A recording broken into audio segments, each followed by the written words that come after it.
শুনুন, চারটা কাজ করলে মহিলারা জান্নাতে যাবে, কথা আমি বলিনি, এই কথা মুহাম্মদ সাল্লাল্লাহু আলাইহি সাল্লাম বলেছেন। এক, 5 ওয়াক্ত সালাত। ইবাদতের জগতে ব্যতিক্রম ইবাদত হলো সালাত। 2, রমজান মাসের রোজা সিয়াম। 3, স্বামীকে মেনে চলা, তিতা লাগলেও মিঠা লাগলেও। উপস্থিত বৈঠকের দিনই মুসলিম বোন, আপনাকে বলছি শোনেন, আপনার স্বামীর মুখ খারাপ, দিনরাত গালি দেয়, কি করবেন? এটা ভাগ্য, মেনে নেন। ও যা বলছে বলতে দেন, মারছে মারতে দেন, গালি দিচ্ছে গালি দিতে দেন, আপনি মেনে নেন। দেখেন 15 দিন 20 দিন 6 মাস যাবৎ স্বামীর সাথে কথা বলছেন না, এই সংসার হবে না। তিতা লাগুক মিঠা লাগুক, আপনি স্বামীকে মেনে চলেন। স্বামী গালি দিয়েছে, তারপর 1 গ্লাস পানি চেয়েছে, তখন আপনি 1 গ্লাস পানি নিয়ে সামনে ঠ্যাক্কস করে রেখে ওদিকে চলে গেলেন। এভাবে সংসার হবে না, এই সংসার চলবে না।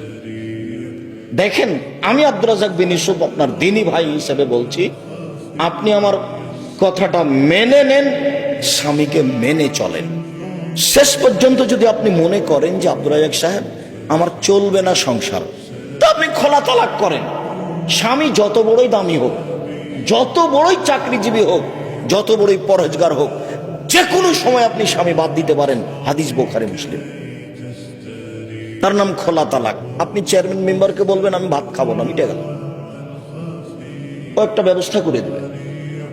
আপনি নিজেকে খোলা করে নেন, আমি নিষেধ করিনি, তবে আপনাকে আমি আপনার এই স্বামীকে মেনে চলার জন্য অনুরোধ করছি, তিতা লাগলেও মিঠা লাগলেও। দেখেন, সামাজিক অবস্থা সুবিধা নয়, আরেকজন স্বামী এর চেয়ে খারাপও হতে পারে। পরিবেশ পরিস্থিতি কি হবে বলা যায় না, 2-1টা বাচ্চাও হয়ে গেছে, কান্নাকাটি যেটাই হোক, গালি যেভাবে দেখ, আপনি মেনে নেন, ভালো হবে।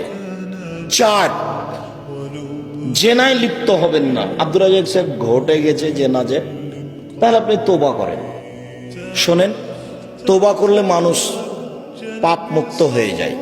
আপনার অন্তর থেকে যদি আপনি তোবা করেন, তাহলে আপনার জেনার পাপটা আল্লাহ আবার পাল্টা নেকিতে পূর্ণ করে দিবেন। আপনি জেনা বন্ধ করেন, তোবা করেন, আপনি ভালো নারীদের অন্তর্ভুক্ত হয়ে যাবেন, আপনাদের জান্নাতের সব দরজা খোলা। আর পৃথিবীর পুরুষ নারী সবকে বলা হচ্ছে, আল্লাহ তাআলা বলছেন, পৃথিবীর মানুষ পুরুষ নারী শুনে রেখো, ওয়ানাহান নাফসা আনিল হাওয়া ফাইনাল জান্নাতা হিয়াল মাওয়া। যে ব্যক্তি অশ্লীল কাজ থেকে নিজেকে বিরত রাখতে পারবে, আমি আল্লাহ তাকে জান্নাতুল মাওয়া দিয়ে দিলাম।